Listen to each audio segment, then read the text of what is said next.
ውድ ተመልካቾቻችን በአገልግሎታችን እየተባረካችሁና እየተጠቀማችሁ እንደሆነ ተስፋ አደርጋለሁ። ማርሴል ቲቪ ወርልድ ዋይድን ሰብስክራይብ በማድረግ አገልግሎታችን እንድትደግፉ ጥሬን አስተላልፋለሁ። የጌታ ጸጋ ሰላም ይብዛላችሁ። በገላትያ መጽሐፍ ምዕራፍ 3 ከቁጥር 6 ጀምሮ እንደዚህ ያነባለሁ። እስቲ አብርሃምን አስቡ፣ እርሱ እግዚአብሔርን አመነ፣ ጽድቅም ሆኖ ተቆጠረለት። እንግዲህ እነዚህ የሚያምኑት የአብርሃም ልጆች እንደሆኑ አስተውሉ። መጽሐፍ እግዚአብሔር አሕዛብን በእምነት እንደሚያጸድቅ አስቀድሞ በማየት አሕዛብ ሁሉ ባንተ ይባረካሉ በማለት ወንጌልን ለአብርሃም አስቀድሞ አስታወቀው። ስለዚህ በእምነት የሆኑት የእምነት ሰው ከሆነው ከአብርሃም ጋር ብሩካን ናቸው። ከፍ እናድርግ መጽሐፋችንን። እኔ የምለውን ከኔ ጋር በሉ። እግዚአብሔር ሆይ አመሰግንሃለሁ፣ ቃልህን እወደዋለሁ፣ ካንተም እማራለሁ። የበዛ ሰላም፣ የማይወሰድ ደስታ፣ የድል ሕይወት ዛሬም ነገም ለዘላለም አለኝ። አሜን።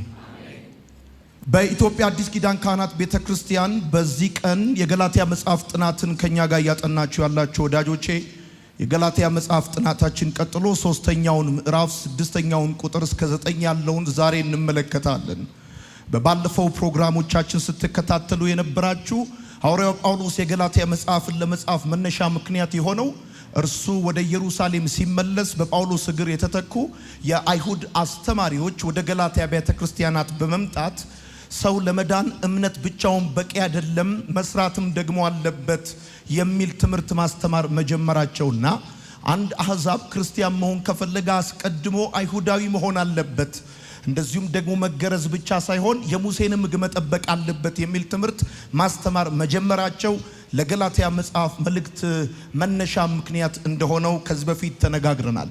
የአይሁድ አስተማሪዎች በገላትያ ቤተክርስቲያናት ውስጥ ገብተው እያሉ ያሉት ነገር ምንድነው? አንድ ሰው ለመዳን በመጀመሪያ መገረዝ እንደዚሁም የሙሴን ሕግ መጠበቅ ብቻ ሳይሆን ደግሞ በስጋ የአብርሃም ልጅ መሆን አለበት የሚል አስተምሮ ይዘው ተነስተዋል።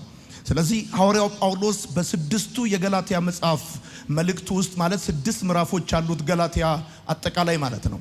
ምዕራፍ 1 እና ምዕራፍ 2 ሐዋርያው ጳውሎስ ሐዋርያነቱን የተከላከለበት ነው። ምዕራፍ 3 እና 4 ደግሞ ትምህርቱን የተከላከለበት ነው። ምዕራፍ 5 እና 6 ቅድስናን የተከላከለበት ነው። ስለዚህ ጳውሎስ በደንብ አድርጎ ለነዚህ በእግዚአብሔር ፊት ተቀባይነት ለማግኘት እምነት ብቻውን በቂ አይደለም ለሚሉ የአይሁድ አስተማሪዎች በገላትያ መልእክት ውስጥ መልስ ይሰጣቸዋል። ወዳጆቼ የገላትያ መጽሐፍን በደንብ እያጠናችሁ ስትመጡ የመዳናችሁ እውነት የመዳናችሁ ሚስጥር እንዴት ታላቅና ድንቅ እንደሆነ ትመለከታላችሁ። እንግዲህ በገላትያ መጽሐፍ ምዕራፍ 3 ውስጥ 29 ቁጥሮች አሉ። እነዚህ 29 ቁጥሮች የተዋቀሩት እንዴት ነው ሲባል ሐዋርያው ጳውሎስ ጽድቅና ቅድስና በእምነት ብቻ እንደሆነ ለገላትያ ቤተክርስቲያናት አማኞች በ3 አቅጣጫ ማረጋገጫ ያቀርብላቸዋል። የመጀመሪያው ማረጋገጫ ጽድቅና ቅድስና በእምነት ብቻ እንደሆነ የራሳቸው የገላትያ ቤተክርስቲያናት አማኞች የህይወት ተሞክሮ አንዱ ማረጋገጫ ነው። ሁለተኛው ደግሞ ቅዱሳት መጻሕፍት ናቸው። ሶስተኛው አመክንዮ ወይም ደግሞ ሎጂክ ነው። እነዚህን 3 ማረጋገጫዎች ጽድቅና ቅድስና በእምነት ብቻ እንደሆነ ሐዋርያው ጳውሎስ ለገላትያ ሰዎች ያቀርብላቸዋል። በመጀመሪያዎቹ 5 ቁጥሮች እነዚህ 29 ቁጥሮች ከ1 እስከ 5 ሐዋርያው ጳውሎስ ጽድቅና ቅድስና በእምነት ብቻ እንደሆነ ከራሳቸው ከገላትያ ቤተክርስቲያናት የህይወት ተሞክሮ የማረጋገጫ ያቀረበባቸው ናቸው። የመጀመሪያዎቹ 5 ቁጥሮች በእነዚህ 5 ቁጥሮች ውስጥ ጳውሎስ የሚያቀርባቸው መሰረታዊ ነገሮች አሉ። አንደኛው መንፈስን የተቀበላችሁት ሕግን ስለጠበቃችሁ ወይስ የተሰበከላችሁን ስላመናችሁ ነው ብሎ ይላቸዋል። የሐዋርያት ሥራ መጽሐፍ ምዕራፍ 19 ቁጥር 2 ደግሞ ባመናችሁ ጊዜ መንፈስ ቅዱስን ተቀበላችሁን ብሎ ይናገራል። እነዚህ የገላትያ ቤተክርስቲያናት አማኞች መንፈስ ቅዱስን የተቀበልነው ሕግን ስለጠበቅን ነው እንዳይሉ አሕዛብ ናቸው። ሕጉን ከየት አምጥተው ይጠብቃሉ?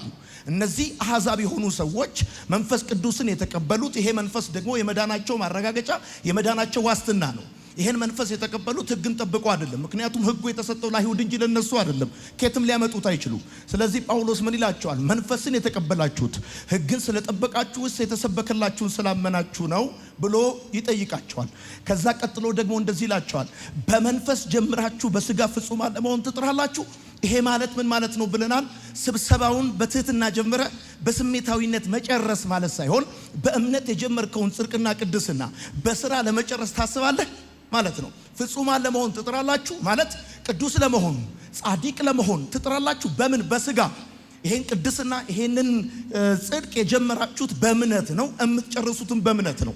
ክርስቲያን መሆንና ሆኖ መኖር በሁለት የተለያየ መርህ የሚሰራ ጉዳይ ሳይሆን ክርስቲያን የሆንከው አምነ እንደሆነ በጽድቅና በቅድስናም ቀጥለ የምትኖረው በእምነት ነው ብሎ ጳውሎስ ይነግራቸዋል። ወዳጆቼ የገላትያ ቤተክርስቲያናት ውስጥ ያሉ አንዳንድ አይሁዶች ከያዕቆብ ዘንድ ውክልና ተቀብለን መተናል፣ ሰው ለመዳን ማመን ብቻውን በቂ አይደለም መስራትም አለበት የሚል ትምህርት ማስተማር ጀምረዋል። ይሄ ደግሞ መስራት ብቻ ሳይሆን አንድ አሕዛብ ክርስቲያን መሆን ከፈለገ አስቀድሞ አይሁዳዊ ነው መሆን ያለበት፣ አይሁዳዊ ለመሆን ደግሞ መገረዝ አለበት፣ የሙሴን ሕግ መጠበቅ አለበት የሚል ትምህርት እያስተማሩ ነበረ። ስለዚህ ጳውሎስ 3 ማረጋገጫ ያቀርባል። የመጀመሪያው ከራሳቸው የህይወት ተሞክሮ ነው። ሁለተኛው ደግሞ ከቅዱሳት መጻሕፍት የቀረበ ማረጋገጫ ነው። እና መንፈስ ቅዱስን የተቀበላችሁት ሕግን ስለጠበቃችሁ ወይስ የተሰበከላችሁን ስላመናችሁ? ከዛ ቀጥሎ ሲናገር በመንፈስ ጀምራችሁ በስጋ ፍጹማን ለመሆን ትጥራላችሁ። ከዛ ቀጥሎ ደግሞ ሲጠይቃቸው ምን ይላል? መከራን የተቀበላችሁት እንዲሁ በከንቱ ነው? ከዛም ደግሞ በመካከላችሁ እግዚአብሔር ታምራት ሲሰራ የነበረው ሕጉን ስለጠበቃችሁ ወይስ የተሰበከላችሁን ስላመናችሁ ነው ብሎ እነዚህን 4 መሰረታዊ ጥያቄ ይጠይቃቸዋል። አሁን ያነበብኩላችሁ የገላትያ መጽሐፍ ምዕራፍ 3 ከቁጥር 6 እስከ 9 ያለውን ሐሳብ ደግሞ ስትመለከቱ ሐዋርያው ጳውሎስ ለገላትያ አብያተ ክርስቲያናት ጽድቅና ቅድስና በእምነት ብቻ እንደሆነ ከራሳቸው የህይወት ተሞክሮ ማረጋገጫ ቢያቀርብላቸውም ነገር ግን በቂ አይደለም። ምክንያቱም ጳውሎስን የሚያጣጥሉ የጳውሎስን አስተምሮ የስተት ትምህርት ነው ብለው የሚናገሩ ከአይሁድ የመጡ አስተማሪዎች የጳውሎስ አስተምሮ መጽሐፍ ቅዱሳዊ ወይም የቅዱሳት መጽሐፍት ግራውንድ የለውም ብለው ይናገራሉ። ስለዚህ ሐዋርያ ጳውሎስ ከራሳቸው የህይወት ተሞክሮ ወደ ቅዱሳት መጽሐፍት ማረጋገጫ ደግሞ ይመጣላቸዋል። ጥሩ ነው። ከራሳቸው ህይወት ተሞክሮ ጽድቅና ቅድስና በእምነት ብቻ እንደሆነ ማስረዳቱ ጥሩ ነው። ነገር ግን በቂ አይደለም። በቀጣይነት ጳውሎስ የሚያቀርብላቸው ጽድቅና ቅድስና በእምነት ብቻ እንደሆነ የሚያቀርብላቸው ማረጋገጫ ከቅዱሳት መጽሐፍት ያመጣና ማረጋገጫ ያቀርብላቸዋል። ወዳጆቼ ይህን ማረጋገጫ ሲያቀርብላቸው አብርሃም አመነ እምነቱም ጽድቅ ሆኖ ተቆጠረለት ብሎ ይላቸዋል። አብርሃም አመነ እምነቱም ጽድቅ ሆኖ ተቆጠረለት። ከእምነት የሆኑት እነዚህ የአብርሃም ልጆች እንደሆኑ እወቁ ብሎ ይናገርና ከእምነት የሆኑት ካመነው ከአብርሃም ጋር አብረው ይባረካሉ ብሎ ይመልስላቸዋል። በገላትያ ቤተ ክርስቲያናት ውስጥ ከእግዚአብሔር ጋር ስራን መሰረት ያደረገ ግንኙነት ለመመስረት ግፊት፣ ጫና፣ ጥረት እያደረጉ ያሉት አይሁዳውያን ሆነው የተወለዱና አብርሃም መንፈሳዊ ቅድመ አያታችን ነው ብለው የሚሉ ክርስቲያኖች ናቸው። እነዚህን አይሁዳዊ ክርስቲያኖች ጽድቅና ቅድስና በእምነት ብቻ እንደሆነ ለማስረዳት መንፈሳዊ ቅድመ አያታችን ነው አባታችን ነው አብርሃም ብለው ለሚሉ ሰዎች ጽድቅና ቅድስና በእምነት ብቻ እንደሆነ ለማስረዳት ከአብርሃም የተሻለ ምሳሌ ከየትም ሊመጣ አይችልም። አብርሃም በእምነትና በስራ ሳይሆን በእምነት ብቻ የመጽደቅ አይነተኛ ምሳሌ ነው።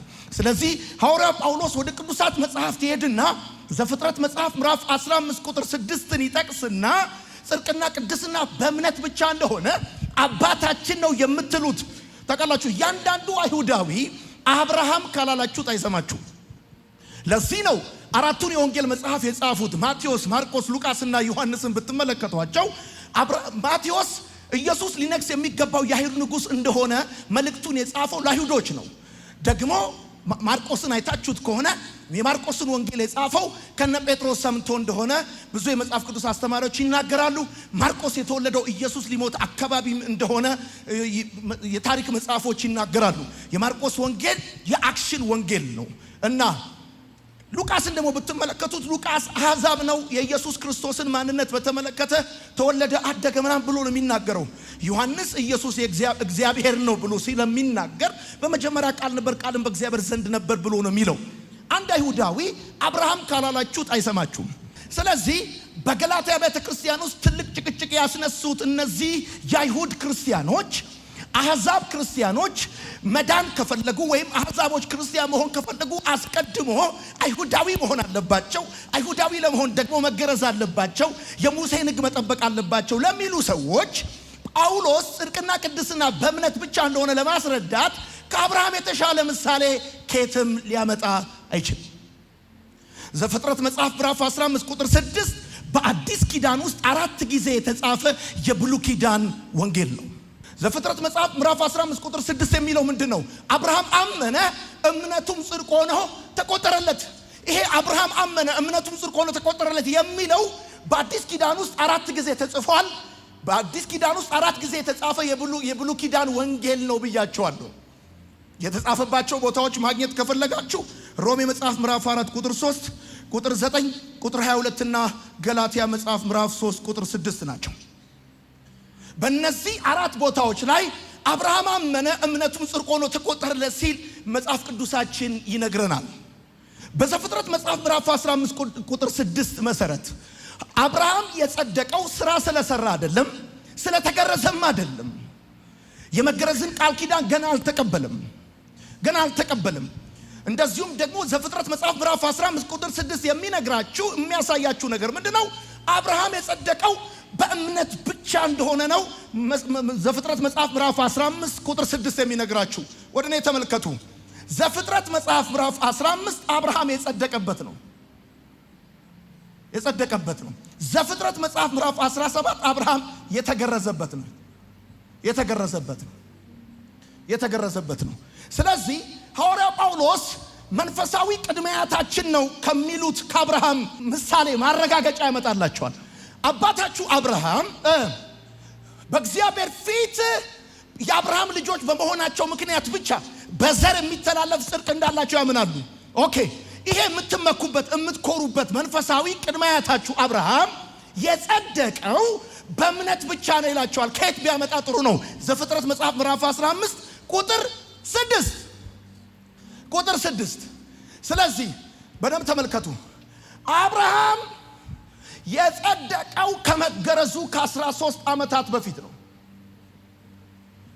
ከ13 ዓመታት በፊት ነው። ምን ማለት ነው? የጸደቀው ከመገረዙ ከ13 ዓመታት በፊት ነው ማለት አብርሃም እስማኤልን ሲወልድ የስንት ዓመት ሰው ነበር? የ86 ዓመት ሰው ነበር። አብርሃም ሲገረዝ የስንት ዓመት ሰው ነበር? የ99 ዓመት ሰው ነበር። ከ99 ላይ 86 ቀንሱ 13 ነው። አብርሃም እስማኤልን በሚወልድበት ጊዜ 75 ዓመቱ አይደለም፣ የተወሰኑ ዓመታቶችን ጨምሯል። ቢያንስ አብርሃም በሚጸድቅበት ጊዜ የጸደቀው ከመገረዙ ከ13 ዓመታት በፊት ነው በትንሹ።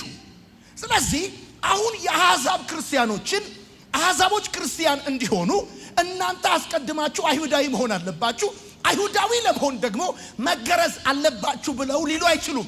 ምክንያቱም አብርሃም ሲጸድቅ የመገረዝ ቃል ኪዳን ገና አልተሰጠም ነበር። አብርሃም የጸደቀው ምዕራፍ 15 ነው፣ የተገረዘው ምዕራፍ 17 ነው። ተውት እሱ። አብርሃም የጸደቀው ሕግ ከመሰጠቱ ከ645 ዓመት በፊት ነው። አብርሃም የጸደቀው አሁን ተመልከቱ። እንግዲህ ማንኛውም ሰው አብርሃም የጸደቀው በመታዘዙ ነው፣ በመስዋዕቱ ነው፣ በመገረዙ ነው፣ በሃይማኖት ስርዓት ነው፣ ወይንም ደግሞ ሕግ በመጠበቁ ነው፣ ሕግ በመፈጸሙ ነው ሊል አይችልም። ምክንያቱም አብርሃም በሚጸድቅ ጊዜ ሕግ አልተሰጠም ነበር። አብርሃም ጸድቀሃል በሚባል ጊዜ አልተገረዘም ነበረ። አብርሃም በሚጸድቅ ጊዜ የሃይማኖት ስርዓት አልነበረም። ማንም ሰው አብርሃም የጸደቀው ስለታዘዘ ነው ሊል አይችልም። ሃይማኖታዊ ስርዓት ስለፈጸመ ነው ሊል አይችልም። ስለተገረዘ ነው ሊል አይችልም። አብርሃም አመነ እምነቱም ጽድቅ ሆኖ ተቆጠረለት የሚለው መጽሐፍ ከመገረዙ ከ13 ዓመታት በፊት ነው።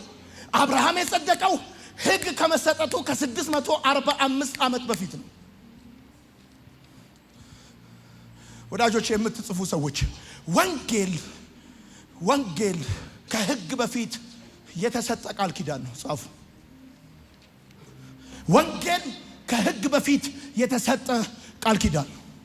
ወንጌል ከመገረዝ በፊት የተሰጠ ቃል ኪዳን ነው። አንዳንድ ሰዎች ወንጌል የመጣ የሚመስላቸው ሕጉ ከተሰጠ በኋላ ይመስላችኋል? ወንጌል ሕጉ ከመሰጠቱ በፊትም ነበረ። እንዴት? እግዚአብሔር አምላክ አሕዛብ በእምነት እንደሚጸድቁ አውቆ አስቀድሞ አሕዛብ ባንተ ይባረካሉ ብሎ ወንጌልን ለአብርሃም ሰበከው። የመጀመሪያው የጎስፕል ፕሪቸር፣ የመጀመሪያው የወንጌል ሰባኪ እናንተ ነግራችኋለሁ ራሱ እግዚአብሔር ነው። ዘፍጥረት 15 ላይ አብርሃም አመነ እምነቱም ጽድቅ ሆኖ ተቆጠረለት እንደሚላችሁ የእግዚአብሔር ቃል ለምሳሌ ልንገራችሁ። እንዴት ሆኖ ነው 645 ዓመት የመጣው? ልደምርላችሁ። አብርሃም ይስሐቅን ለመውለድ ስንት ዓመት ጠበቀ? 25። ይስሐቅ ያዕቆብን በስንት ዓመቱ ወለደ? በ60። ያዕቆብ በስንት ዓመቱ ግብፅ ወረደ? በ130። እነዚህ ሶስቱን ስደምሯቸው 215 ዓመት። ኦኬ። እስራኤላውያን በግብፅ ስንት ዓመት ኖሩ? 430። እነዚህ ስደምሯቸው ሁለቱን ስደምሯቸው 645 ዓመት ይመጣል። ከተስፋው ቃል እስከ ሲና ተራራ እስራኤል ሕግ የተቀበለው በሲና ተራራ ነው። ስለዚህ አብርሃም አመነ እምነቱም ጽድቅ ሆኖ ተቆጠረለት ሲባል አብርሃም ከጸደቀ ከ645 ዓመት በኋላ ነው ሕግ በሲና ተራራ የተሰጠው። ማንንም ሰው ለመጽደቅ ከፈለክ ሕግን መፈጸም አለብህ ልትለው አትችልም። አብርሃም አባታቸው የጸደቀው ሕግ ሳይሰጥ አስቀድሞ ከ645 ዓመት በፊት አመነ። እምነቱም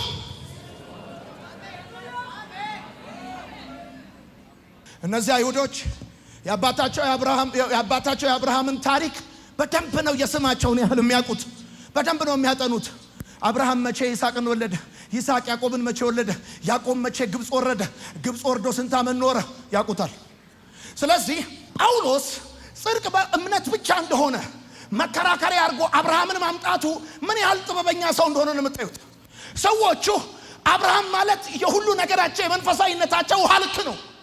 አለቃ አጭር አማርኛ እና እንደዚህ ይላቸዋል። ዘፍጥረት መጽሐፍ ምዕራፍ 15 ቁጥር 6 የሚነግራቸው ምንድን ነው?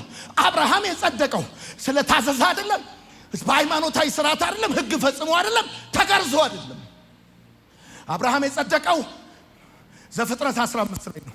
የተገረዘው ዘፍጥረት 17 ላይ ነው። አብርሃም የጸደቀው ዘፍጥረት 15 ላይ ነው። ሕግ የተሰጠው ከጸደቀ ከ645 ዓመት በኋላ ነው። ማንንም አሕዛብ ለመጽደቅ ከፈለክ ብለህ ሕጉን እንዲፈጽም ልታስገድደው አትችልም።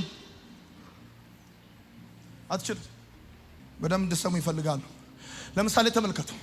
አብርሃም በሚጸድቅ ጊዜ እኮ ታውቃላችሁ ተኝቶ ነበር። ዘፍጥረት 15 እንዲህ ይላል። ከዚህም በኋላ እግዚአብሔር ያህዌ ቃል እንዲህ ሲል በራእይ ወደ አብርሃም መጣ። በራእይ ወደ አብርሃም መጣ ሲል መጽሐፍ ምን እያለ ነው? በራእይ ማለት አብርሃም ተኝቶ ነበር ማለት ነው። በራእይ ወደ አብርሃም እንዲህ ሲል መጣ። ተኝቶ ነበር አብርሃም መጣ። አብርሃም ሆይ አትፍራ፣ እኔ ላንተ ጋሻ ነኝ፣ ታላቅ ዋጋህም እኔው ነኝ። ከዛስ አብርሃምም እግዚአብሔር አዶና ያህዌ አምላኬ ሆይ ያለ ልጅ የቀረው ስለሆንክ የቤቴ ወራሽ የደማስቆ ሰው ኤልያሴር ነው። ታዲያ ምን ትሰጠኛለህ አለው። አንተ ልጆች ስላልሰጠኝ ከቤቴ አገልጋይ አንድ ወራሽ መሆኑ አይቀርም አለው። በዚያን ጊዜ የእግዚአብሔር ቃል እንዲህ ሲል መጣለት። ይህ ሰው ወራሽ አይሆንም፣ ነገር ግን ከአብራክ የሚከፈል ልጅ ወራሽ ይሆናል። ይሄ ሁሉ ነገር በራእይ ነው፣ በራእይ ነው። አብርሃም በሁሉ አይደለም፣ በራእይ ነው። ቪዥን፣ ራእይ፣ ህልም ነው የሚያየው። አብርሃም ተኝቶ ነበር። ከእግዚአብሔር ጋር ሲያወራ አብርሃም ተኝቶ ነበር። ኦኬ። ከዛስ እንደዚህ አሉ። በዚህ ጊዜ እግዚአብሔር ቃል ወደ ውጭ አውጥቶ ቀና ብሎ ወደ ሰማይ ተመልከት፣ እስቲ መቁጠር ከቻልክ ከዋክብቱን ቁጠራቸው፣ ዘርም እንደዚሁ ይበዛል አሉ። ከዛስ አብርሃም እግዚአብሔርን አመነ፣ እርሱም ጽድቅ አድርጎ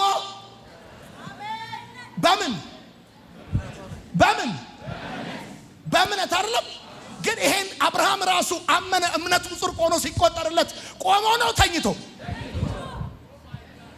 ለምን መሰለህ? እግዚአብሔር አስተኝቶ ራእይ ለአብርሃም የሰጠው ሳሊቬሽን ያንተ ኮንትሪቢዩሽን ስለሌለው። የተኛ ሰው ተኝቷል። በቃ በዚህ አብርሃም ይሄን ሁሉ ነገር የሚያየው በራእይ ነው። እግዚአብሔር በራእይ ወደ አብርሃም መጣ። አብርሃም አመነ፣ እምነቱም ጽድቅ ሆኖ ተቆጠረለት። ጽድቅ ሆኖ ተቆጠረለት። ወዳጆቼ እነዚህ የገላትያ ቤተክርስቲያናት አማኞች ከእግዚአብሔር ጋር ስራን መሰረት ያደረገ ግንኙነት ለመመስረት ከፍተኛ ግፊት እያደረጉ ነው ያሉት። ጳውሎስ ይሄን ነገር ይነግራቸዋል። አብርሃም ጸደቀ ልንል የምንችለው ስለታዘዘ አይደለም፣ ስላመነ ነው። ስለተገረዘ አይደለም። የተገረዘው ከጸደቀ ከ13 ዓመት በኋላ ነው። ወዳጆቼ በደንብ አድርጋችሁ ስሙኝ። በመሰረቱ ሁለት አይነት ጽድቅ አለ። የመጀመሪያው ጽድቅ ምን አይነት ጽድቅ ነው? ከራሳችሁ በራሳችሁ ጥረት የምትፈጽሙ ጽድቅ ነው። ሁለተኛው ጽድቅ ደግሞ ባመናችሁ ጊዜ እግዚአብሔር በሰራው ስራ የሚቆጠርላችሁ ጽድቅ ነው። እኔና እናንተ በራሳችን አቅም ፍጹም ጽድቅ ልናስቆጥር ስለማንችል አብርሃም እንዳደረገው በእግዚአብሔር አምነን ጽድቅ ሆኖ ይቆጠርልናል። ወዳጆቼ መቁጠር ማለት በግሪክ ሎጊዞማይ ማለት ነው። መቁጠር ማለት ማስላት ወይንም ደግሞ ግምት ውስጥ ማስገባት ወይንም ደግሞ በአንድ ሰው የሂሳብ መዝገብ ላይ ማስቀመጥ ማለት ነው። ሎጊዞማይ ማለት ነው መቁጠር ማለት። አስተውሉ። የአብርሃም እምነት ግን ጻድቅ አላደረገውም። ዶንት ፎርጌት ይሄን። የአብርሃም እምነት ጻድቅ አላደረገውም። ነገር ግን የአብርሃም አምላክ እምነቱን ጽድቅ አድርጎ ቆጥሮ ጻድቅ አደረገው እንጂ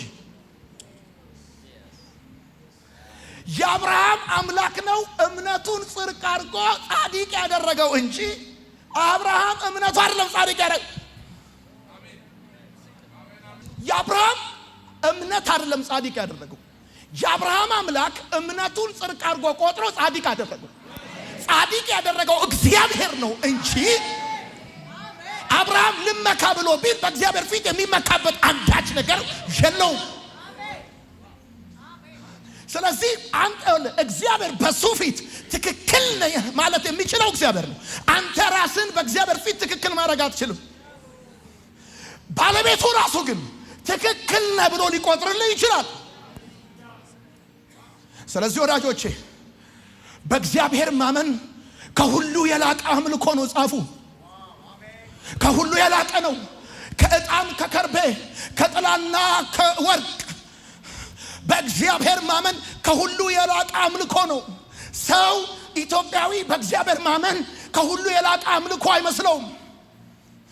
በእግዚአብሔር ማመን ከሁሉ የላቀ መስዋዕት ነው። በእግዚአብሔር ማመን ከሁሉ የላቀ መታዘዝ ነው። በእግዚአብሔር ማመን ከሁሉ የላቀ ተግባር ነው። አብርሃም የሌለን እንዳለ አድርጎ በሚጠራ ለሙታን ሕይወትን በሚሰጥ ባመነበት በአምላክ ፊት የብዙዎች አባት ሆነ እንደሚል መጽሐፍ እግዚአብሔርን ማመን ከሁሉ የላቀ አምልኮ ነው። ወዳጆቼ ያለ እምነት የእግዚአብሔርን ክብር፣ የእግዚአብሔርን ጥበብ፣ የእግዚአብሔርን እውነትና ምሕረት ማየት አይቻልም። እምነት የመንፈሳዊ ጥበብ ከፍታ ነው። ትክክለኛው የጽድቅ አይነት ነው እምነት። ብቸኛው ሃይማኖት ነው እምነት። አብርሃም አመነ። መቼ? ሳይገረዝ በፊት። መቼ? ሕግ ሳይሰጥ በፊት። ጽድቅ ሆኖ ተቆጠረለት። አብርሃም ጻድቅ ሰው ተባለ። እንዴት? እምነቱ ሳይሆን ያጸደቀው የአብርሃም አምላክ እምነቱን ጽድቅ አድርጎ ቆጥሮ ጻድቅ አደረገው።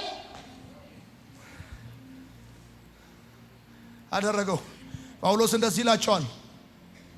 አባታቸው አብርሃምን ያመጣና አብርሃም አመነ እምነቱም ጽድቅ ሆኖ ተቆጠረለት ይላቸዋል። ስለዚህ እነሱ ምን ይላሉ? አንድ ሰው ክርስቲያን መሆን ከፈለገ አስቀድሞ አይሁዳዊ መሆን አለበት። አይሁዳዊ መሆን ከፈለገ ደግሞ መገረዝ አለበት። መገረዝ ብቻ ደግሞ የሙሴን ሕግ መጠበቅ አለበት ይላሉ። አብርሃም አባታቸው ጻድቅ የሆነው ሰርቶ ሳይሆን አምኖ ነው። ተገርዞ ሳይሆን አምኖ ነው። በእግዚአብሔር ፊት ተቀባይነት ያገኘው ሰርቶ ሳይሆን አምኖ ነው። አመነ፣ እምነቱም ጽድቅ ሆኖ ተቆጠረለት። አብርሃም ካመነ ከ645 ዓመት በኋላ ነው የአብርሃም ልጆች ሕግን በሲና ተራራ የተቀበሉት። ጽድቅን አምጥተህ ሕግ ውስጥ ልትከተው አትችልም። ሰው ሕግን ካልፈጸመ ሊጸድቅ አይችልም ልትል አትችልም። የአገሬ ልጆች በእግዚአብሔር ፊት ተቀባይነት ለማግኘት ተራራም አትውጡ፣ ቁልቁለትም አትውረዱ። እግዚአብሔርን አስደስታለሁ ብላችሁ መከራችሁን አትዩ። ቆሎም አትብሉ፣ ሽምብራም አትቆርጡሙ። በባዶ እግራችሁም ተረከዛችሁን አትሰነጣጥቁ። ድቡልቡል ድንጋይ አትሸከሙ፣ ዛፍ ስር አትሽለኩ። አብርሃም አመነ፣ እምነቱም ጽድቅ ሆኖ ተቆጠረለት። በቃ እሰራለሁ ካልክ ሞክረው፣ ቀጥል። እንኳን የዘላለሙን የቤት ስራንም አልጨረስክ። ስድስተኛው ጳውሎስ አይ ላቭ ጳውሎስ አርጊውመንቱን ተመልከቱ። መጀመሪያ እንደዚህ ይላችሁ፣ እናንተ መንፈስን የተቀበላችሁት ግን ጠብቃችሁ ወይስ የተሰበከላችሁን አምናችሁ ነው? በመንፈስ ጀምራችሁ በስጋ ፍጹም አለመሆን ትጥራላችሁ። መከራ የተቀበላችሁት በከንቱ ነው? እግዚአብሔር ታምራትን ሲያደርግ የነበረው የተሰበከላችሁን ስላመናችሁ ወይስ ሕጉን ስለጠበቃችሁ ካለ በኋላ ከሕጉ ወዲያው ወደ አብርሃም ይመጣል። ኦኬ አሁን ከእናንተ የህይወት ተሞክሮ ጽድቅና ቅድስና በእምነት ብቻ እንደሆነ ማረጋገጫ እሱ ብቻ በቂ ካልሆነ ወደ ቅዱሳት መጽሐፍት እንምጣ። አባታችሁ አብርሃም እንዴት ጸደቀ? አምኖ ጸደቀ። አብርሃም ሲጸድቅ ግርዘት ነበር አልነበረም? የህግ መሰጠት ነበር አልነበረም? አብርሃም ያለ ህግ ከጸደቀ አሕዛብ ክርስቲያን ለመሆን ከፈለጉ አይሁዳዊ መሆን አይጠበቅባቸውም። እሱ ብቻ አይደለም የሚለው ወዳጆች፣ አሁን መጣላቸዋለሁ። ቁጥር 7 አሁን 6 ያጠና ነው። አሁን ደግሞ ቁጥር 7 እንመልከት። ቁጥር 7 ምን መሰለው የሚለው? ጻፉ። እውነተኛዎቹ የአብርሃም ልጆች ብላችሁ ጻፉ። እውነተኛዎቹ የአብርሃም ልጆች። አሁን ሐዋርያ ጳውሎስ ለገላትያ ቤተክርስቲያናት አማኞች አንድ መሰረታዊ ነገር ሊነግራቸው ፈልጓል። እንደዚህ ይላቸዋል፣ ከእምነት የሆኑት እነዚህ የአብርሃም ልጆች እንደሆኑ እወቁ ይላቸዋል። በደንብ ተመልከቱ። በገላትያ ቤተክርስቲያናት ውስጥ የአይሁድ ክርስቲያኖች የአሕዛብ ክርስቲያኖችን ሰከንድ ሃንድ ክርስቲያን አድርገው፣ ሰልቫጅ ክርስቲያን አድርገው፣ ራሳቸውን ቢዝነስ ክላስ አድርገው፣ ፈርስት ክላስ ክርስቲያን አድርገው ቁጭ ብለዋል። ሐዋርያ ጳውሎስ የገላትያ ቤተክርስቲያናት አማኞች አንድ መሰረታዊ ነገር እንዲያውቁ ፈልጓል። እሱ ደግሞ አደገኛ ነገር ነው። እንደዚህ ይላቸዋል፣ አብርሃም የጸደቀው በሥራ ሳይሆን በእምነት እስከሆነ ድረስ በእግዚአብሔር ለሚያምኑና እምነታቸው ጽድቅ ሆኖ ለሚቆጠርላቸው ሰዎች አብርሃም አባት ነው። አብርሃም አባታቸው ነው። ይሄ ጉዳይ የአሕዛብ ክርስቲያኖችን ከሕግ በታች ለማድረግ እየጣሩ ላሉ የአይሁድ ክርስቲያኖች አስደንጋጭ መርዶ ነው። በሌላ በኩል ደግሞ እንደ ሰከንዳን እንደ ሰልቫጅ ክርስቲያን እየታዩ ላሉ የአሕዛብ ክርስቲያኖች የሚያስፈነድቅ የምስራች ነው። በአንድ ቤት ውስጥ በአንድ ቤተ ክርስቲያን ውስጥ አሕዛብ የሆኑ ክርስቲያኖች ከአይሁድ ክርስቲያኖች ዝቅ ተደርገው ከሕግ በታች ተደርገው የአብርሃም ልጆች እንዳልሆኑ ተቆጥረው እየኖሩ ነው። አሁን እንደዚህ ብሎ ይጽፍላቸዋል፣ ከእምነት የሆኑት እነዚህ የአብርሃም ልጆች እንደሆኑ እወቁ ይላቸዋል። ይሄ እውቀት ትምህርታቸውን ነው ያናጋባቸዋል። ወዳጆቼ ጳውሎስ እያለ ያለ ምንድን ነው? ከአብርሃም ጋር በጄኔቲክስ ሳይሆን በስራ ሳይሆን በእምነት መተሳሰር ነው የሚያዋጣው። ምክንያቱም አይሁዶች የአብርሃም ልጆች ስለሆኑ ብቻ በዘር የሚተላለፍ ጽድቅ እንዳላቸው ያምናሉ። እሱ ብቻ አይደለም፣ አንዳንድ የአይሁድ አስተማሪዎች አብርሃም በገሃነም ደጅ በር ላይ የቆመው የሱ የሆኑ ዘሮች በአጋጣሚ እንዳያልፉ ለማረጋገጥ ነው ብለው ሁሉ ያስተምራሉ። እና እነዚህ የአሕዛብ ክርስቲያኖች ደግሞ መጽደቅ ካስፈለጋቸው በስጋ የአብርሃም ልጆች መሆን አለባቸው ይላሉ። ጳውሎስ እንደዚህ ይላቸዋል፣ ከእምነት የሆኑት የአብርሃም ልጆች እንደሆኑ እወቁ። ይሄ እኮ ለእኔና ላንተ እኮ ለእኔና ላንተ ነው። አብርሃም ሁለት ልጆች አሉት፣ የሥጋ ልጆችና የመንፈስ ልጆች። እግዚአብሔር ለሁለቱም እቅድና ቦታ አለው። ነገር ግን የሚበልጠው በሥጋ ከአብርሃም ጋር መተሳሰር ሳይሆን በሥራ ከአብርሃም ጋር መተሳሰር ሳይሆን በመንፈስ ከአብርሃም ጋር መተሳሰር ነው። ኢየሱስ ክርስቶስን አምነው የተቀበሉ አሕዛቦች እነዚህ የአብርሃም ልጆች ናቸው።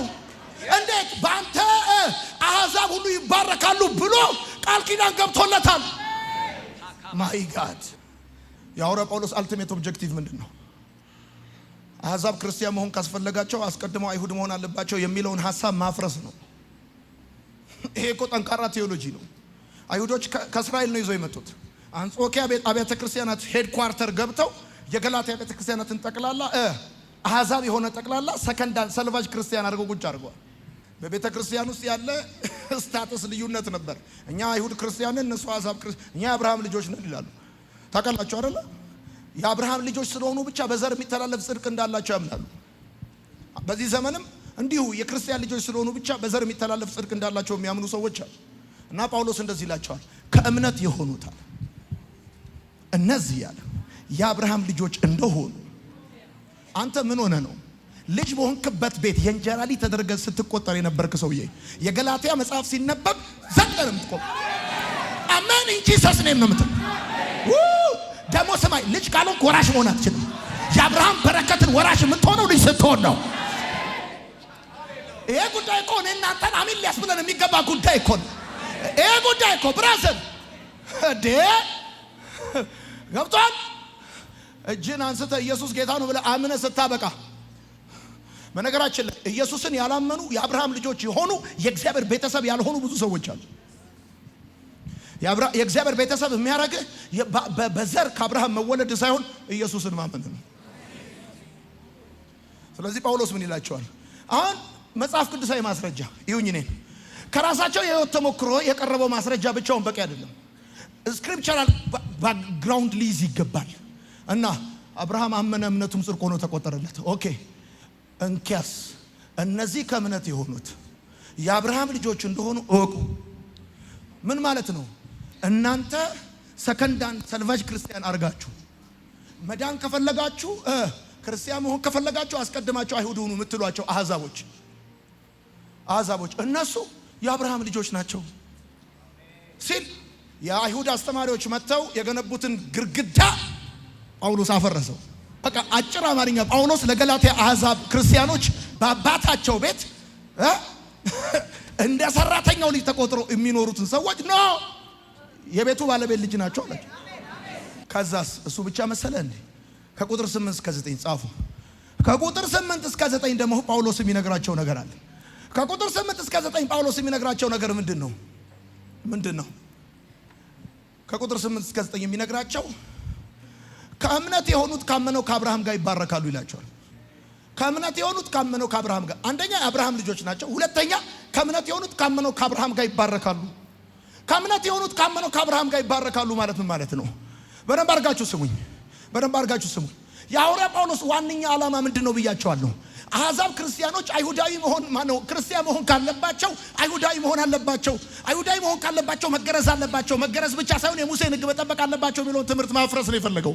ተመልከቱ እንግዲህ አንድ ሰው ለመዳን አይሁዳዊ መሆን የሚያስፈልገው ቢሆን ኖሮ እግዚአብሔር አስቀድሞ አሕዛብ በእምነት እንደሚጸድቁ አውቆ ለአብርሃም አሕዛብ ሁሉ በአንተ ይባረካሉ ብሎ ወንጌል ባልሰበከው ኖሮ አሕዛብ ለመዳን አይሁዳዊ መሆን የሚያስፈልጋቸው ቢሆን ኖሮ እግዚአብሔር አምላክ በዘፍጥረት መጽሐፍ ምዕራፍ 12 ቁጥር 3 ላይ አብርሃምን ሲባርከው አሕዛብ ሁሉ በአንተ ይባረካሉ ባላለው ነበረ።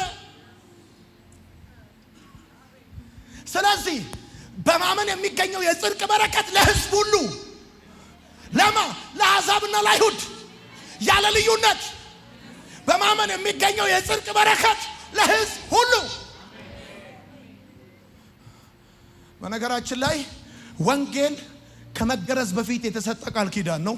ከሕጉ በፊት የተሰጠ ቃል ኪዳን ነው። እንዳትረሱ። እዩኝ እኔን ወንጌል ይላችሁ ሕግ ከቀድሞም አልነበረም፣ በመካከል የገባ ነው። ከቀድሞም የነበረው ወንጌል ነው። ከቀድሞም የነበረው ዘፍጥረት 15 ቁጥር 6 ነው። አብርሃም አመነ እምነቱም ጽድቅ ሆኖ ተቆጠረ ነው። ከቀድሞም የነበረው እንዴት? ኦኬ ትዝ ይላችኋል። በማ ምሳሌ ልስጥ? እሺ በእኔና በዶይ ምሳሌ ልስጥ። ይኸው ከቀድሞም የነበሩት አብርሃምና ሳራ ናቸው ሲኖሩ የነበሩት።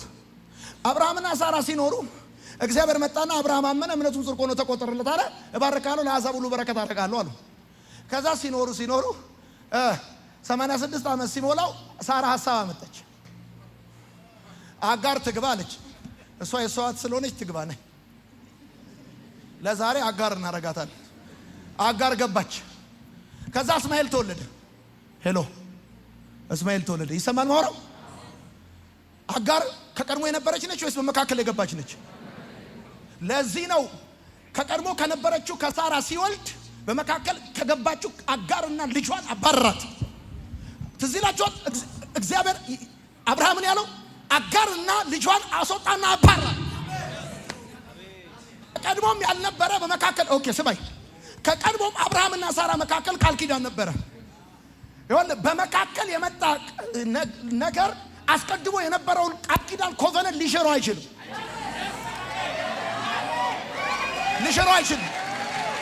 አስቀድሞ የነበረ ኮቨነንት ነበር።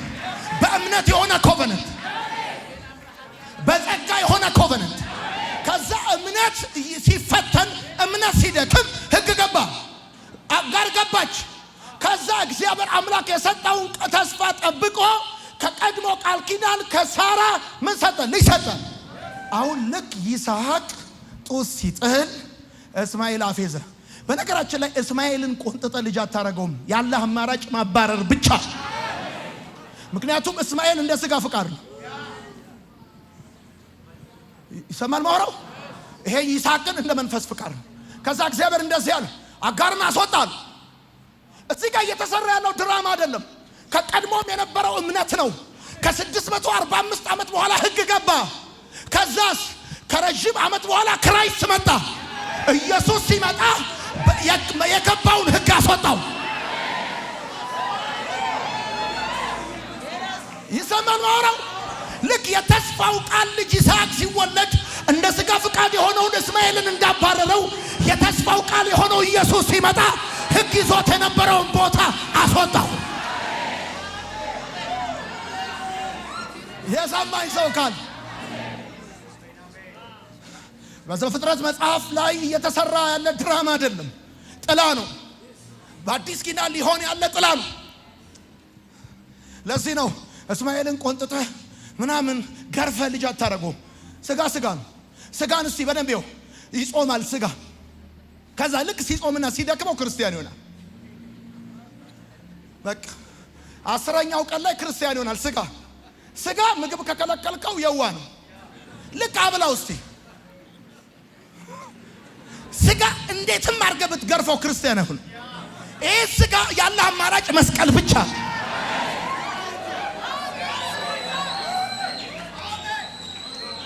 ለዚህ ነው ሰዎቹ ተራራ ላይ ወጥተው ስጋን ክርስቲያን ማድረግ ይፈልጋሉ። ሸለቆ ወርደው ቆሎ በልተው ምናምን ክርስቲያን ያደረጉት ይፈልጋሉ። ስጋ መጨረሻው ድል ፋንታው መሰቀል ነው እንጂ እንዴትም አርገ ቆንጥተ ክርስቲያን አታረገው። እስማኤልን ገርፈ ልጅ እንደማታረገው፣ እስማኤልን ገርፈ የተስፋ ቃል ልጅ እንደማታረገው ማለት ነው። በአብርሃምና በሳራ መካከል የገባችው አጋር ከቀድሞም ያልነበረች የተጨመረች እንደሆነ እንደዚሁም ሕግ ከቀድሞም ያልነበረ የተጨመረ ነው። ለምንድን ነው ሕግ የተጨመረው? በደንብ ስሙኝ።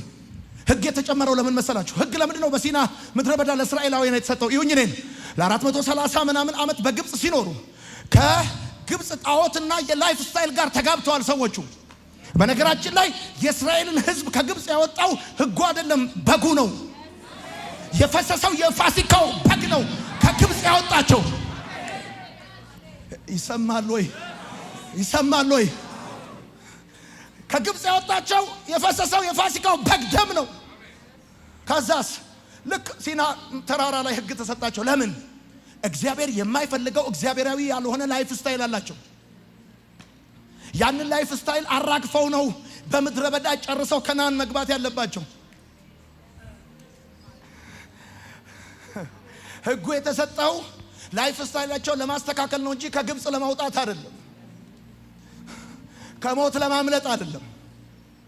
ባጭር አማርኛ ይሄም ቢሆን ወዳጆቼ በአዲስ ኪዳን ላይ የሚጠቀስ ጥቅስ አለ። ስራ የሌለው እምነት የሞተ ነው የሚል እሱን ስደርስበት ገላትያ መጽሐፍ ላይ ስራ የሌለው እምነት የሞተ ነው ማለት እንደሆነ አሳያቸዋለሁ።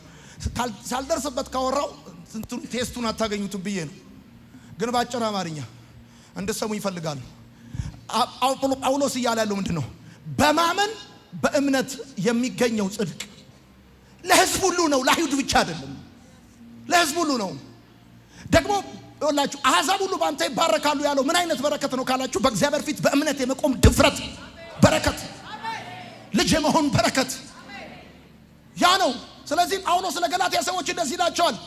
ማረጋገጫ ከቅዱሳት መጽሐፍት አባታችሁ አብርሃም አመነ፣ እምነቱም ጽድቅ ሆኖ ተቆጠረለት። አብርሃም ሲያምን ግርዘት አልነበረም። አብርሃም የጸደቀው ከመገረዙ ከ13 ዓመት በፊት ነው። አብርሃም ያመነው ሕግ ከመሰጠቱ ከ645 ዓመት በፊት ነው። አብርሃም እኮ ጻድቅ ሆኖ የተቆጠረው ሕግ በሌለበት ነው። አብርሃም እኮ ጻድቅ ሆኖ የተቆጠረው ግርዘት በሌለበት ነው። ምንድን ነው የምታወራው? አንድ ሰው እንዲጸድቅ ሕግ መስራት አለበት ካልከኝ፣ አብርሃም የጸደቀው ሕግ ከመሰጠቱ ከ645 ዓመት በፊት ነው። ወዳጆቼ የሕግ አስተማሪዎች ጨካኞችና አምባገነኖች ናቸው። የሲኦል መንገድ አመላካቾች ናቸው። እነሱ በጣታቸው ሊነኩት የማይፈልጉትን ለሰው የሚያሸክሙ አረመኔዎች ናቸው። ባመንን ጊዜ እግዚአብሔር በሰራው ስራ የሚቆጠርልን ጽድቅ እሱ ቅድም እንደነገርኳችሁ አብርሃም እምነቱ አይደለም ጻድቅ ያደረገው የአብርሃም አምላክ እምነቱን ጽድቅ አድርጎ ቆጥሮ ጻድቅ ያደረገው። መቁጠር ማለት ሎጊዞማይ ማለት ማሰብ፣ ማስላት፣ ግምት ውስጥ ማስገባት፣ በሰው የሂሳብ መዝገብ ላይ ማስቀመጥ ማለት ነው። አንተ ልክ አብርሃም ሲያምን እግዚአብሔር አብርሃምን እንደዚህ ያለው የሂሳብ መዝገቡ ላይ ዴቢትን ክሬዲት ታውቃላችሁ ባላንስ ምን አታውቁም። ሄደና የሂሳብ መዝገቡ ላይ እግዚአብሔር አስቀመጠለት 100 አለው። በቃ ጽድቅ ብሎ ጻፈለት። ጽድቅ ብሎ ጻፈለት እንዲሁ በነፃ ሴ አሜን። ሶ ይሁን ጽድቅና ቅድስና በእምነት ብቻ እንደሆነ ማሳያው አብርሃም የጸደቀው ከመገረዙ ከ13 ዓመት በፊት ከ645 ዓመት ህግ ከመሰጠቱ በፊት መሆኑ ብቻው ጽድቅና ቅድስና በእምነት ብቻ እንደሆነ ማሳያ። ከዛ ሲቀጥል ደግሞ በእምነት የጀመርከውን ጽድቅና ቅድስና በስራ አጨርሰው። በእምነት የጀመርከውን ጽድቅና ቅድስና በስራ ሳይሆን የምትጨርሰው በእምነት ነው የምትጨርሰው። አለበለዚያ ሸክላን ከብረት ጋር አንድ ላይ አድርገህ ድስት ለመስራት ማሰብ ማለት ነው። ይሄ ደግሞ ለአሕዛብ ሁሉ እና ጠቅላላ አሕዛብ የሆነ ክርስቲያን ሁሉ ምን የሚል ይመስላል? በቃ እንኳን ክርስቲያን ሆንኩኝ እሰይ እሰይ የሚል አይመስልም? እንኳን ክርስቲያን ሆንኩኝ እሰይ እሰይ ምን የሚል ይመስለኛል? እና ከያዕቆብ ዘንድ የመጡ አይሁዶች ግን ምን ብለዋል? ጺማቸውን አስረዝመው ኮፍያቸውን አድርገው የአብርሃም ልጆች በመሆናቸው ብቻ በዘር የሚተላለፍ ጽድቅ እንዳላቸው ያምናል። አሕዛብን ደግሞ ከሕግ በታች ሊያረጋቸው ይሞክራል። እንደ ቆሻሻ ምናምን ይቆጥሯቸው። ኖ ኖ ኖ ኖ ኖ ኖ እሱ ቀርቶ ሌላ መጥቶ ይሄኛው ቀርቶ ሌላኛው መጣ እኮ በቃ። አሁን እኮ አጋር እንደተባረረች ወጣ በመካከል ከቀድሞም ያልነበረ ነው የተጨመረ ነው። ከቅዱሳት መጽሐፍት እሱን ያመጣላቸዋል። ቀጥሎ ከቁጥር 10 እስከ 14 ሕጉ በብሉይ ኪዳንና በአዲስ ኪዳን ምን እንደሆነ ያሳያቸዋል። በሕግ ስር ያሉት ከርግማን በታች እንደሆኑ ይነግራቸዋል። በሕግ ስር ያሉት ከርግማን በታች ናቸው ማለት ምን ማለት መሰለ? ሕጉ ችግር አለበት ማለት አይደለም። በሕግ ስር ያሉት ከርግማን በታች ናቸው ማለት ሕጉ ምን ይላል? ሁሉን ያልሰራ ምንም እንዳልሰራ ይቆጠራል ነው የሚለው። ከ10 9ን ሰርታ አንዱን ባሰራ ሁሉን እንዳልሰራ። ስለዚህ ሕግ ምን ይላል? አንዱን ካልሰራ ሁሉን እንዳልሰራ ይቆጠራል ይላል። በዚህ ምክንያት ደግሞ ሰው 100% መስራት አይችልም። ስለዚህ ሕጉ ምን ያወራል? በሕጉ ስር ባሉት ላይ ምን ያወራል? እርግማን ያወራል። እምነት ምን ያወራል? ባመኑት ላይ ጽድቅ ያወራል። በነገራችን ላይ ይባረካሉ። አሕዛብ ሁሉ ባንተ ይባረካሉ ማለት ምን ማለት መሰለ? ልክ ሲያምኑ እምነት በሰው ላይ ምን ያወራል መሰለ? ጽድቅ ያወራል። ሕግ በሰው ላይ ምን ያወራል? እርግማን ያወራል።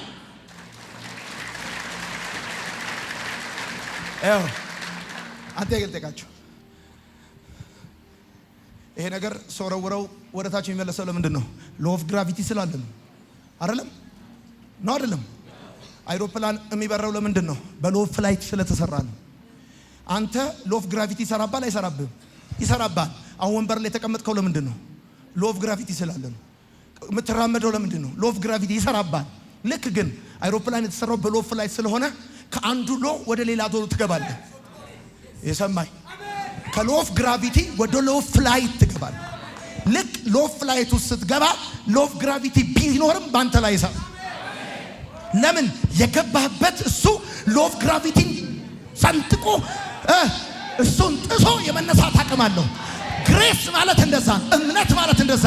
ልክ እምነቱን ስትገባ ሕግ ቢኖርም ባንተ ላይ ግን ስልጣን አይኖረውም።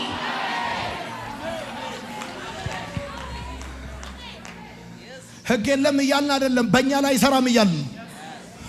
ሎ ኦፍ ግራቪቲ የለም እያልን አይደለም። በሎ ኦፍ ፍላይት ውስጥ ስትገባ ግን ሎ ኦፍ ግራቪቲ በሎ ኦፍ ፍላይት ውስጥ ያለ ሰው ላይ አይሰራም እያልን ነው። ስለዚህ እኛ እያልን ያለ ነው ጸጋ ውስጥ ገብተናል እና ከዚህ በኋላ እኛ ከሕግ በታች አይደለም፣ ከርግማን በታች አይደለም። እንዴት? በሎ ኦፍ ግሬስ ውስጥ ገብተናል፣ በጸጋ ሕግ ውስጥ ገብተናል። አሁን ባመናችሁ ጊዜ እግዚአብሔር ባደረገላችሁ የሚቆጠርላችሁ ጽድቅ በራሳችሁ ጥረት ለማስመዝገብ ከምትሞክሩት ጽድቅ ሰማይና ምድር ርቀት አለው። አሁን የኢትዮጵያ ሕዝብ እየደከመ ያለው ምንድን ነው? እኔ ራሴ ያስቆጥራለሁ እያለ እኔ ራሴ አስቆጥራለሁ እያለ ሰው ማለት ደግሞ በአጭር አማርኛ ባለፈው ሳምንት ነገር ያለው እንዴትም ብታጥበው አይጸዳም። እውነቴን ነው የምነግርህ። እግዚአብሔር ብቻ ነው ሰውን በራሱ ፊት ትክክል ማድረግ የሚችለው። እስቲ አሜን በሉ። ደግሞ ታውቃላችሁ ጽድቅ አውቶማቲክ ነው። ታውቃላችሁ ተረቅ ልክ እጅን አንስተ ጌታ ሆይ አመሰግናለሁ ለእኔ ስትል እንደሞት ከሞት እንደተነሳ አምኛለሁ አንተን የህይወቴ ቤዛ መድኃኒት አድርጌያለሁ ስትል አውቶማቲካሊ በመነገራችን ላይ ስሙ ይሄን ጽድቅ ስማኝ ጽድቃል ማለት ምሕረት ተደርጎልሃል ማለት አይደለም። ጽድቅ ማለት ኃጢአት አርጋ አታቅም ተብሎ ሲቆጠርልህ ማለት ነው። ይሄ እንዴት ያለ ተአምር ነው! ይኸውልህ ጽድቅ ማለት ምሕረት ማለት አይደለም። ጽድቅ ማለት ከዚህ በፊት ኃጢአት አርጋ አታቅም ተብሎ ሲቆጠርልህ ማለት ነው። እግዚአብሔር ይቅር ሲል መዝገቡን ይዞ አይደለም። ፍርድ ቤት ምሕረት ሲያደርግልህ ፋይሉን አስቀምጦ ነው። አጥፍተህ ብትመጣ ቅጣት ማክበጃ ይጨመርብሃል። እግዚአብሔር ግን በክርስቶስ ሲያጸድቅህ የድሮ ጥፋትን ፋይል ይዞ አይደለም። አንዱ እንደዚህ ነው። ከነገር ከቋንቋ ከዘር ሁሉ ዋጀ። አንዱ ክሮሱ ያደረገው መስቀል ያደረገው ነገር ምንድነው መሰል? ስታተስ ነው ያጠፋው። የእግዚአብሔር ልጆች የሆኑ ዘንድ ስልጣንን ሰጣቸው። ለሚያምኑት ሁሉ በስሙ ላመኑት ለተቀበሉት የእግዚአብሔር ልጆች የሆኑ ዘንድ ስልጣን ሰጣቸው። ስለዚህ ብራዘር አብርሃም የጸደቀው ሕግ ከመሰጠቱ ከ645 ዓመት በፊት ነው። አብርሃም የጸደቀው ከመገረዙ ከ13 ዓመት በፊት ነው። ጽድቅና ሕግን ጽድቅና መገረዝን ምንም አያገናኛቸውም። ሰው ለመጽደቅ ማድረግ ያለበት ማመን ነው እንጂ እንስራ መሸከም አይደለም። ጠላ ኮዳ ይዞ መዞር አይደለም። ኢየሱስ ጌታ ነው። ለወደደን ከበደላችን በደሙ ላጠበን ለአባቱና ለአምላኩ መንግሥት ካህናት እንድንሆን ላደረገ ለሱ ከዘላለም እስከ ዘላለም ክብር ይሁንለት። ሃሌሉያ አሜን። ውድ ተመልካቾቻችን በአገልግሎታችን እየተባረካችሁና እየተጠቀማችሁ እንደሆነ ተስፋ አደርጋለሁ። ማርሴል ቲቪ ወርልድ ዋይድን ሰብስክራይብ በማድረግ አገልግሎታችን እንድትደግፉ ጥሬን አስተላልፋለሁ። የጌታ ጸጋ ሰላም ይብዛላችሁ።